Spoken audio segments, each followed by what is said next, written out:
हाँ। चलो, महाराज दरबार में बैठे हैं, आपको बुलवाया है। चलो।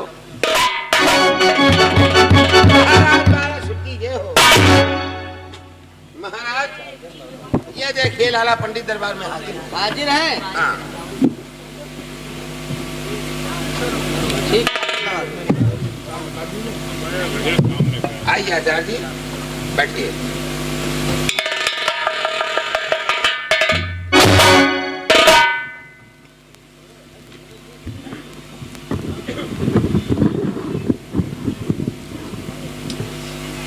बोलो, मुझे क्यों बुलाया दरबार में? दरबार में आपको इसलिए बुलाया गया है, देखिए विप्रवर, महाराज बालासुर के घर में एकलौती पुत्री का जन्म हुआ है। हाँ। उसी के नक्षत्र के बारे में जानकारी लेना है। ये देख लो, मूल तो नहीं पड़ रहे हैं और सब यही सब सिस्टम और क्या। अच्छा अच्छा। हाँ, और बेटी का जन्म हुआ था 3:63 पे। ठीक है, 3:63 पे। हाँ, तुम अपने हिसाब से देखो।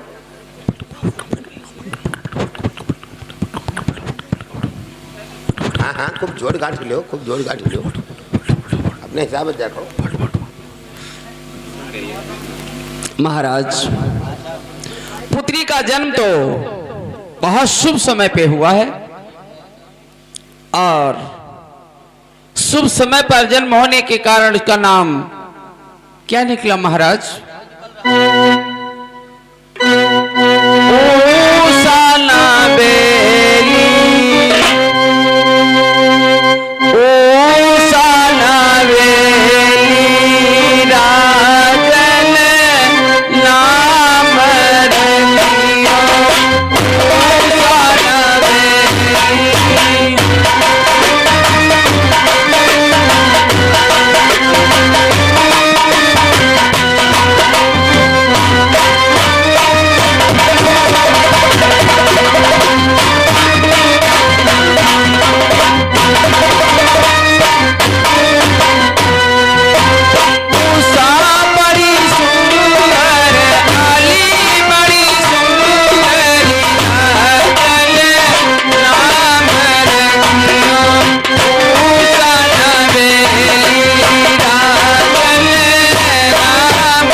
शुभ नाम उषा। बहुत सुंदर, बहुत सुंदर। और राजन, पुत्री तुम मुझसे समझते हो, ये तो ईश्वर की माया है।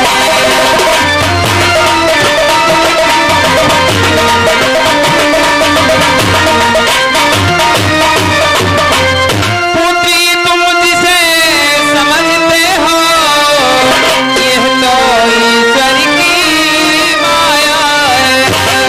पृथ्वी का भार हटा ले को, इसलिए यह रूप बनाया है।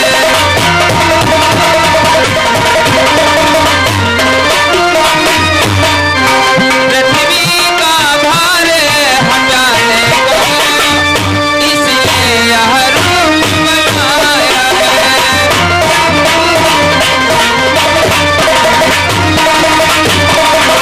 महाराज, पुत्री का शुभ नाम उषा नामकरण हो गया। मुझे दक्षिणा और विदाई चाहिए महाराज।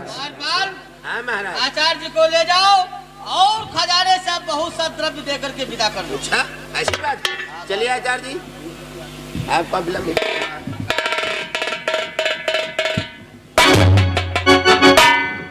चलो आचार्य जी, चलो। हाँ महाराज।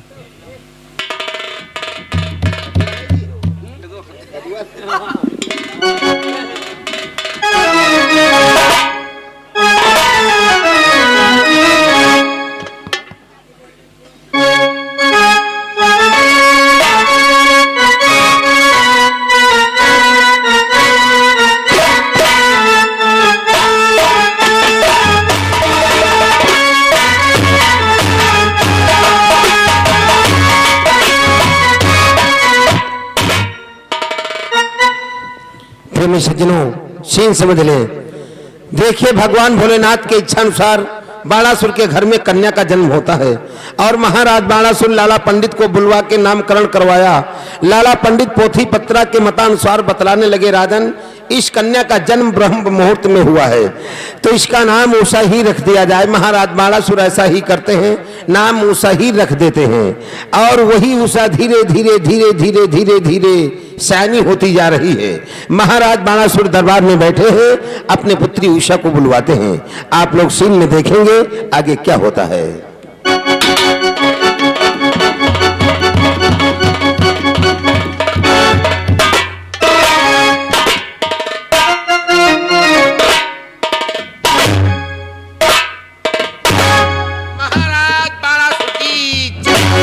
खुश रहो द्वारपाल। द्वारपाल, हाँ महाराज।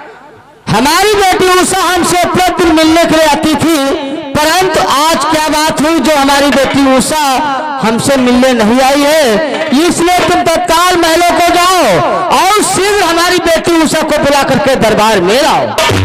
महाराज आपकी इकलौती पुत्री है और दरबार में जब तक नहीं आती है तब तक आपका जी नहीं लगता है। हाँ द्वारपाल। तुम्हारा आदेश हो तो बेटी उषा को दरबार में पेश किया जाए। तत्काल बुलाया जाए द्वारपाल। जो आज्ञा महाराज, तुम्हारे हुक्म आदेश का हम पालन करते हैं। आप आसन को ग्रहण करें। बेटी उषा मेरी आवाज सुनती हो तो दरबार में हाजिर हो। बेटी तुम्हारे पिताश्री ने याद किया है। बेटी उषा दरबार में हाजिर हो।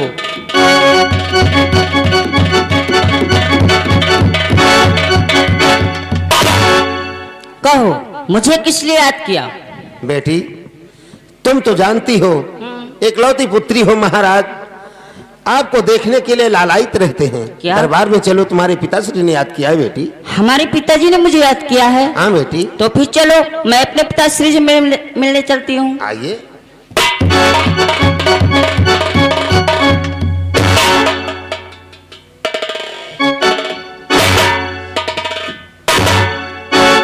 कहो पिताजी, मुझे किस लिए याद किया? बेटी उषा, तुम हमसे प्रतिदिन मिलने के लिए आती थी, परंतु आज क्या बात हुई जो हमसे मिलने क्यों नहीं आई हो बेटी? हे पिताजी, मुझे महलों में कुछ समय हो गया, इसलिए मैं आपसे मिलने नहीं आ सकी। ठीक है बेटी उषा, देखो तुमने यहाँ गुरुकुल से तो शिक्षा को प्राप्त कर लिया है, आज तुम्हें भगवान भोलेनाथ से विद्या का अध्ययन करने जाना होगा। वहाँ माता पार्वती से नृत्य का अध्ययन करने के लिए कैलाश पर्वत पर जाना होगा। क्या मुझे भगवान भोलेनाथ के पास में विद्या का अध्ययन करने जाना होगा? हाँ बेटी उषा। ठीक है पिताजी, मुझे आपकी आज्ञा शिरोधार्य है। लेकिन बेटी, जब कैलाश पर भगवान भोलेनाथ से विद्या का अध्ययन करने के लिए जाओगी तो भगवान भोलेनाथ से मेरा प्रणाम अवश्य कह देना बेटी। ठीक है पिताजी, मेरा प्रणाम स्वीकार। सदा प्रसन्न रहो। पढ़े वैसे तेज है।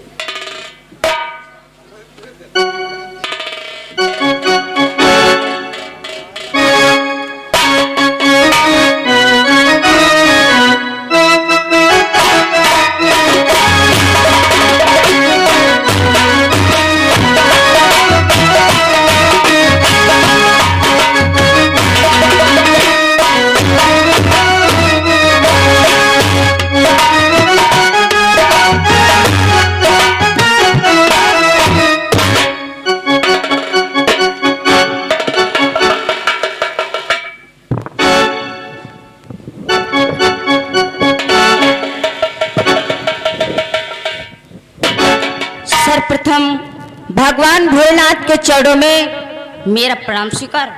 आयुष्मान भव बेटी। बोलो बेटी, तुम कौन हो और कहाँ से आई हो बेटी? भोले बाबा, मैं सौरिकपुर नरेश बाणासुर की पुत्री हूँ और मेरा नाम उषा है। इसलिए सर्वप्रथम तो मेरे पिताश्री का प्रणाम स्वीकार हो, तत्पश्चात मेरा प्रणाम स्वीकार। आयुष्मान भव बेटी।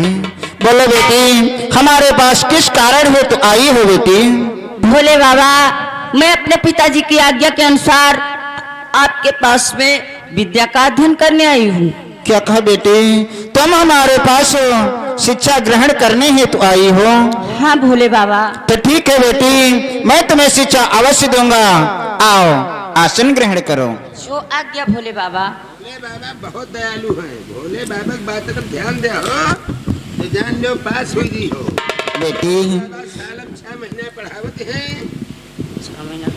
विद्यार्थी के लिए 5 लक्षण बताए गए हैं जो हर विद्यार्थी में होना अनिवार्य है बेटी। भोले बाबा विद्यार्थी के लिए कौन से 5 लक्षण बतलाए गए हैं? ध्यान देकर सुनो बेटी। बोलो भोले बाबा। काग चेष्टा बको ध्यानम, काग चेष्टा बको ध्यानम, स्वान निंद्रा तथोचा, अल्पाहारी गृहस्थ त्यागी, विद्यार्थीम पंचलक्षणम। भोले बाबा मुझे संस्कृत का ज्ञान नहीं है, इसलिए मुझे हिंदी में समझाओ। ठीक है बेटी, मैं इसे हिंदी व्याख्या करता हूँ। काग चेष्टा बको ध्यानम, काग माने कौवे होते हैं। जिस प्रकार से कौवे में चतुरता होती है उस प्रकार से विद्यार्थी में चतुराई होना चाहिए। काग चेष्टा बको ध्यानम, बको माने बगुले होती हैं। जिस प्रकार से बगुले की निगाहें होती हैं उस प्रकार से विद्यार्थी की निगाहें होना चाहिए। स्वान निंद्रा तथोचा, स्वान माने कुत्ते होते हैं। जिस प्रकार से कुत्ते सोते हैं उसी प्रकार से विद्यार्थी को सोना चाहिए। जरा सी आवाज पाते ही विद्यार्थी को तत्काल जग जाना चाहिए। अल्पाहारी ग्रहस्थ त्यागी, विद्यार्थी पंचलक्षणम, विद्यार्थी को थोड़ा भोजन करना चाहिए। उसे एकांत व अकेले जगह में बैठ करके शिक्षा को ग्रहण करना चाहिए। ये विद्यार्थी के लिए 5 लक्षण बताए गए हैं। परंतु बेटी तुम ये बतलाओ, तुम इससे पहले कहीं और शिक्षा ग्रहण किया है अथवा नहीं? हे भोले बाबा, मैं तो इससे पहले अपने नजदीक गुरुकुल में शिक्षा को ग्रहण किया है। अपने तुम नजदीकी गुरुकुल में शिक्षा को ग्रहण किया है? हाँ भोले बाबा। तो ठीक है बेटी, मैं तुमसे कुछ प्रश्न करूंगा, उन प्रश्नों के तुम्हें उत्तर देना होगा। हे भोले बाबा आप प्रश्न कीजिए, यदि आपके प्रश्नों का मुझे उत्तर आता होगा तो मैं अवश्य दूंगी। ध्यान देकर सुनो बेटी। कि मल्लयुद्ध जन करे पास खड़ी एक नारी, उन तीनों के नैनों है 2004।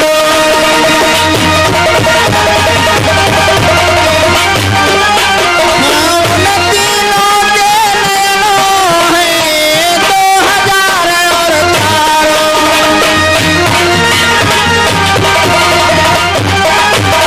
बेटी 2 जन मल्ल युद्ध कर रहे हैं, वहां पर एक नारी खड़ी हुई है। उन तीनों के नेत्र 2004 हैं। बोलो बेटी इतने नेत्र किसके होंगे? हे भोले बाबा इस आपके प्रश्न का उत्तर मुझे आता है। बोलो बेटी। भोले बाबा तो कृष्ण नाम से लड़ रही रंगास नाम की नारी, और इन तीनों के नेत्र है 2004।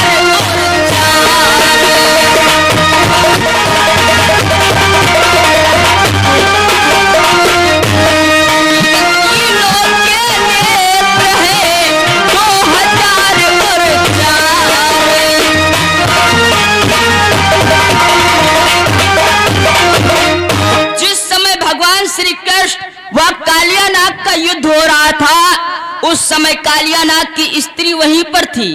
कालियानाग के तो 1000 फन थे, यानी उसके 2000 नेत्र हो गए।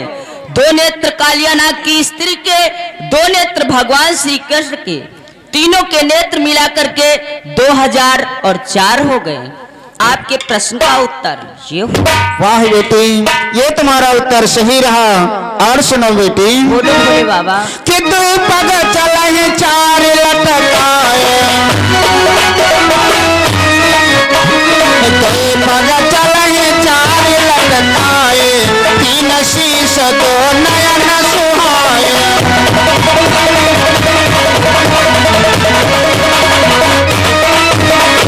बेटी 2 पग चल रहे हैं, 4 लटक रहे हैं, 3 शीश हैं, सुंदर 2 नेत्र हैं। बोलो बेटी, इस संसार में ऐसा कौन महान पुरुष होगा? हे भोले बाबा, जिस समय श्रवण कुमार अपने माता पिता को तीर्थ यात्रा के लिए ले जा रहे थे, उस समय श्रवण कुमार के 2 पग चल रहे थे और 4 पग उनके माता पिता के लटक रहे थे।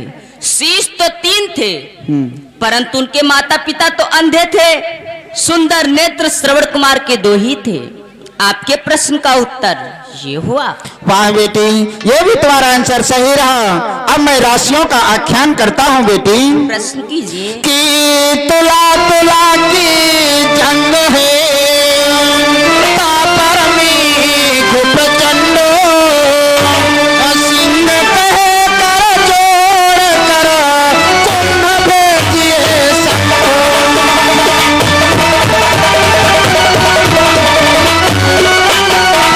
सिंह कहे कर जोड़ कर, कुंभ भेजिए संग।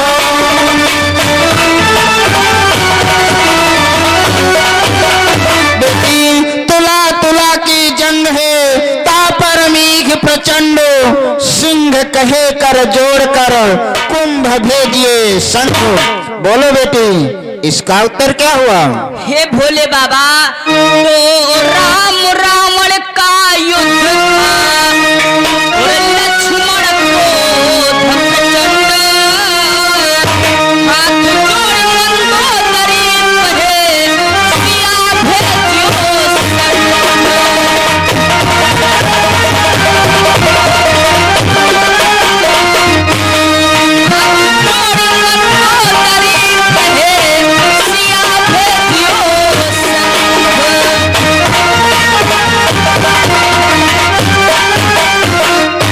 तुला यानी राम और रावण की एक ही राज थी। तुला तुला में यानी राम और रावण का युद्ध हो रहा था। मेघ राशि के लक्ष्मण जी क्रोधित हो रहे थे। सिंह राशि की मंदोदरी हाथ जोड़ करके निवेदन कर रही थी रावण से कि हे स्वामी, कुंभ राशि की सीता जी को वापस कर दो। आपके प्रश्न का उत्तर ये हुआ। वाह बेटी, ये भी तुम्हारा उत्तर सही रहा। अंतिम प्रश्न सुनो बेटी। बोलो भोले बाबा। कि बंसी बाजी श्याम की, मोहे तीनों लोग, हुए तीनों मोहे, नहीं रहे कौन से लोग।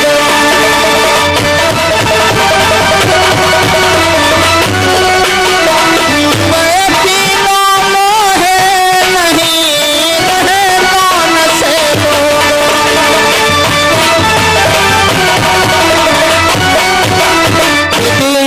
एक बार श्याम की बंसी बज रही थी, तीनों लोग मोहित हो गए। ऐसे कौन से 3 व्यक्ति थे जो श्याम की बंसी पर मोहित नहीं हुए? हे भोले बाबा, तो शेष न मोहे श्रवण बिन, राव शीस मोही।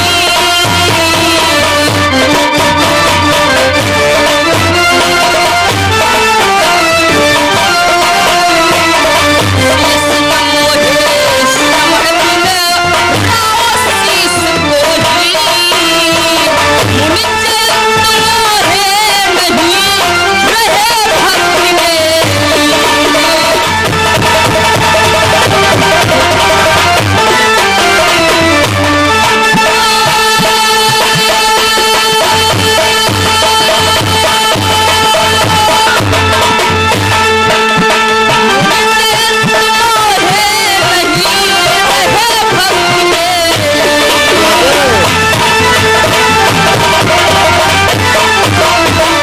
शेष न मोहे श्रवण बिन, यानी शेष के तो कान ही नहीं थे।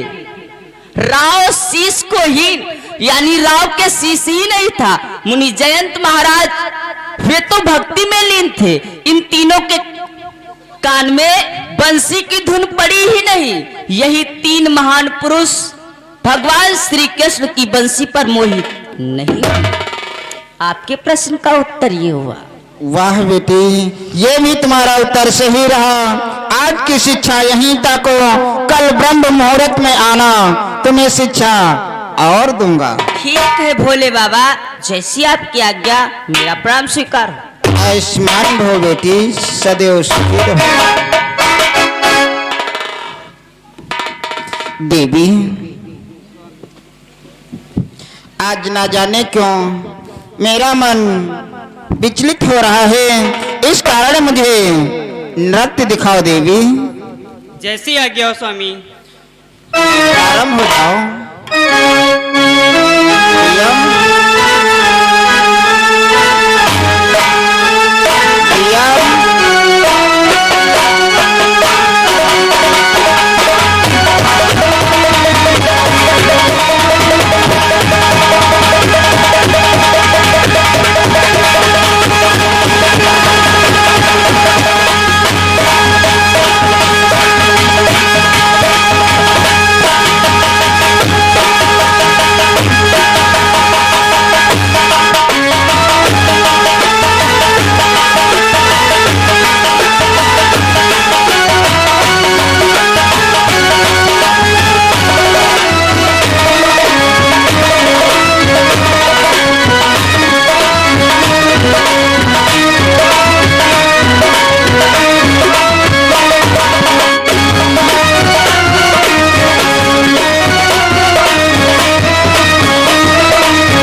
वाह देवी, तुमने मेरा मन प्रफुल्लित कर दिया। आओ शयन करते हैं। चलो स्वामी।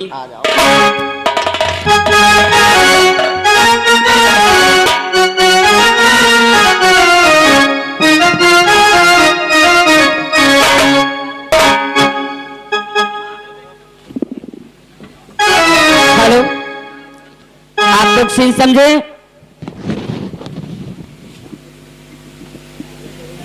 जिस समय भगवान भोलेनाथ व माता पार्वती आपस में गले में गलबनिया डाल करके कैलाश पर्वत पे लेट जाते हैं, इधर से उषा ब्रह्म मुहूर्त में आती है।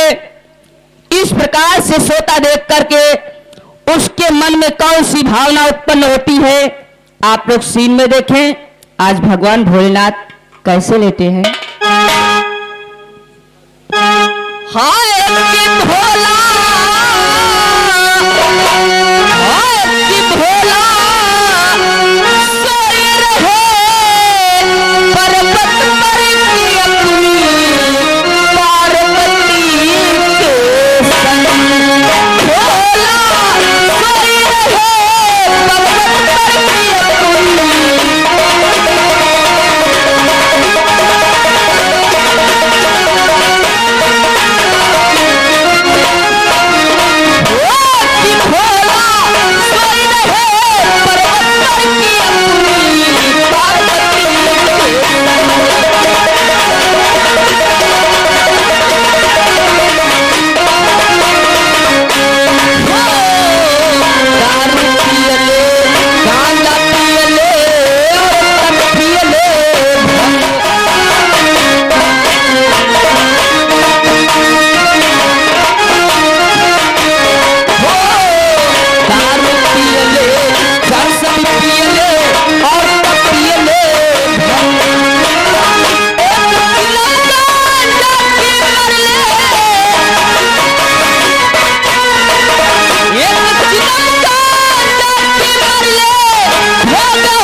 सर्वप्रथम भगवान भोलेनाथ के चरणों में मेरा प्रणाम स्वीकार।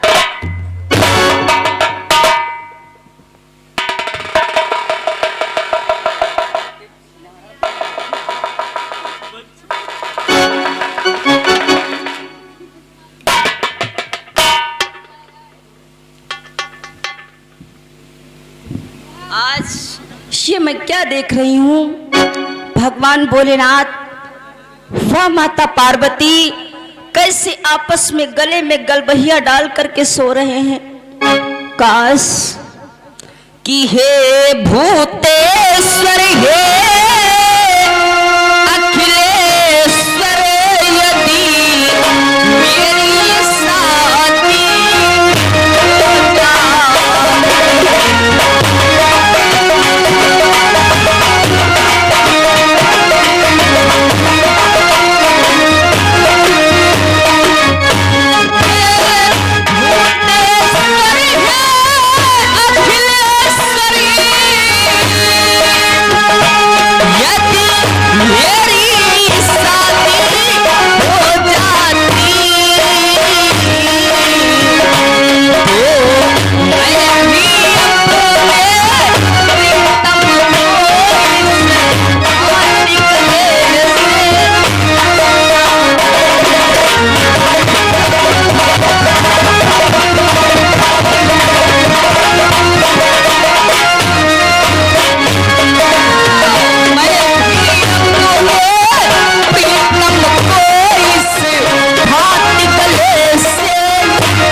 जैसे तुम आपस में गले में गलबहिया डाल करके सो रहे हो, मैं भी अपने प्रीतम के साथ में सोती। क्या करूं, अभी तो मेरी शादी ही नहीं हुई। ठीक है भोले बाबा, मैं आपके जगह